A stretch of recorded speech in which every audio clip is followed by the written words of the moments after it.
Hello Taurus, thank you for joining me for your monthly forecast for December.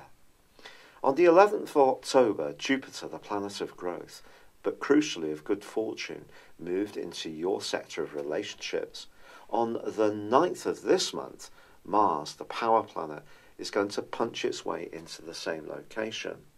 Now the two are going to come together fabulously as this year comes to a close. And as you make your plans for 2018, I think there's going to be a real spring in your step when it comes to how you interact with other people.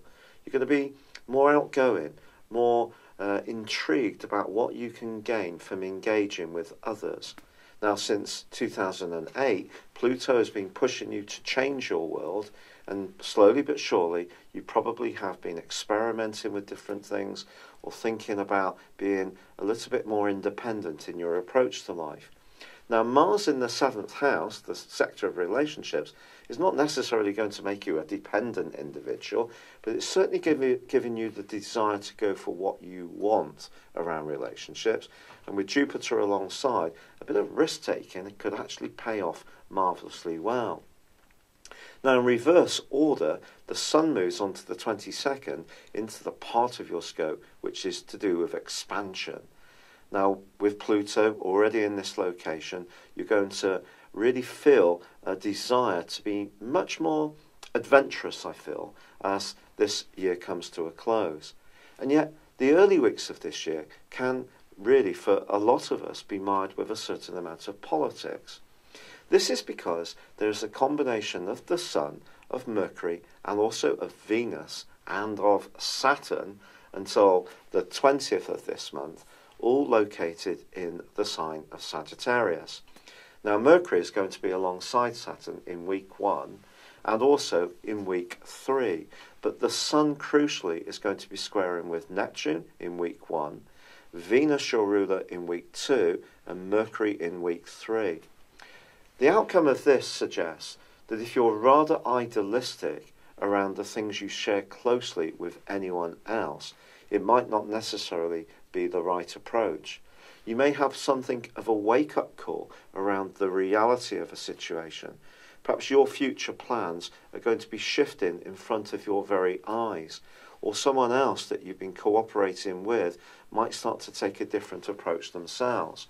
But getting to the bottom of all of this could prove to be a little bit tricky, because on the 3rd, Mercury goes into a retrograde, and there's also a full moon which squares up with Neptune. So the following few weeks can be a time when the information you're receiving from others, be it friends or anyone you're closely involved with, may be changing, altering, and basically be very insecure in some ways.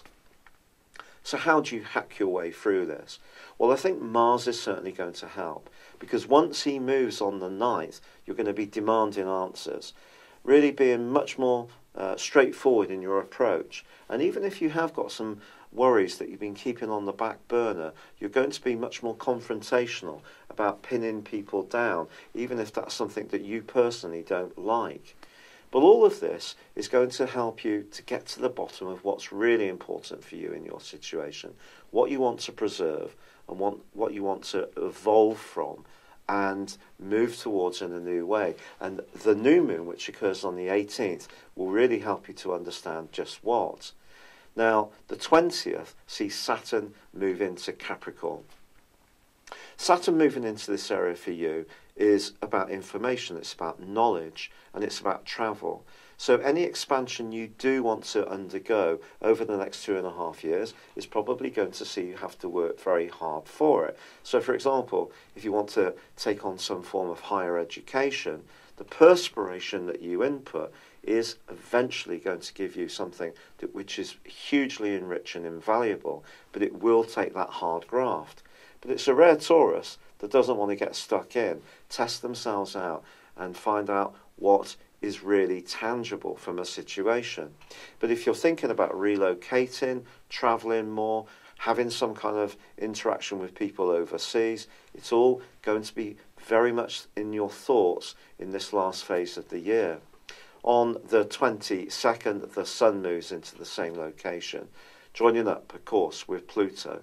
But then on the 23rd, Mercury ends that retrograde, and we can all sigh a bit of a relief, because with Christmas, of course, there are things to plan and trips to be made and arrangements that need to come together. And I do feel that there could be quite a lot of chopping and changing for us all this month. I don't think it's necessarily going to be an easy time in terms of those plans. But once you get to Christmas and you come to preparing for New Year, that combination between Mars and Jupiter is just absolutely blisteringly brilliant. And it's really going to give you an appetite to create the type of relationships in your world which you feel you really deserve. And at the heart of them, there has to be an essential truth and honesty. It's been a real pleasure being with you. I'd like to wish you a very happy Christmas and a very enjoyable New Year's Eve. Thank you for joining me. Good luck and goodbye for now. Hello, thank you so much for watching my video. I'd love you to join me at my Horoscope Ace app. You can find this at www.horoscope-ace.com. You can use it through Android, iOS, Apple or Facebook. Check out your ascendant or your moon sign, or download your free birth chart. There's all your favourite videos, plus there are daily, weekly, monthly and yearly horoscopes for general, love, Chinese and Indian astrology. If your passion is tarot, there's my brilliant 3-card money or love tarot readings too. And it's all there at www.horoscope-ace.com.